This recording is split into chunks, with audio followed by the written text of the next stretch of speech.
జీవితంలో నేను అలసిపోయాను, నీరసపడిపోయాను. ముసలివాణ్ణి కదరా, దయచేసి నన్ను అర్థం చేసుకో. బట్టలు వేసుకోవడం చాలా కష్టంరా.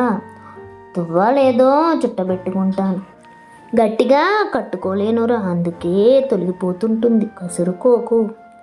నీ చిన్నతనంలో నువ్వు కూడా ఇంతే. గుర్తు తెచ్చుకోరా. బట్టలు సరిగా వేసుకునేవాడు కాదు. అన్నం తింటున్నప్పుడు చప్పుడవుతుంది, చప్పుడు కాకుండా తినలేను.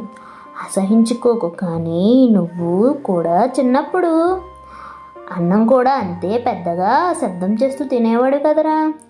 ఒక విషయాన్ని పదే పదే చెబుతుంటాను, వయసు పెద్దది కదరా, నన్ను విసుక్కోకు. నువ్వు కూడా చిన్నప్పుడు స్నానం చేయమంటే ఎంత ఏడ్పించేవాడివో గుర్తుందా? అలాగే నాకు కూడా స్నానం చేయడానికి ఓపిక ఉండదురా. చెయ్యలేదని తిట్టకు. తినాలని లేనప్పుడు తినలేనురా. గుర్తుందా నీకు?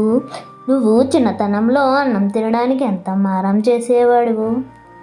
కీళ్ళ నొప్పులు, నడవలేనురా. ఊతకర్ర నాతోనే ఉండాలి.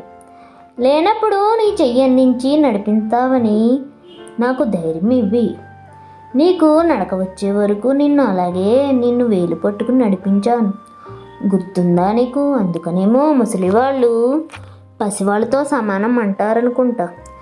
ఏదో ఒక రోజు నాకు బ్రతకాలని లేదు, చనిపోవాలని ఉంది అంటాను. అప్పుడు కోపం తెచ్చుకోకు, అర్థం చేసుకో. ఈ వయసులో బ్రతకాలని ఉండదు, కానీ బ్రతుకక తప్పదు. ముసలికంపు కొడుతున్నానని అసహ్యంగా చూడకు. దగ్గరగా తీసుకుని కూర్చో. నీ చిన్నప్పుడు నువ్వెలా ఉన్నా నేను అలాగే దగ్గరగా తీసుకునేవాడిని. నువ్వు అలా తీసుకుంటే ధైర్యంగా, ఆనందంగా, హాయిగా నవ్వుతూ చనిపోతానురా.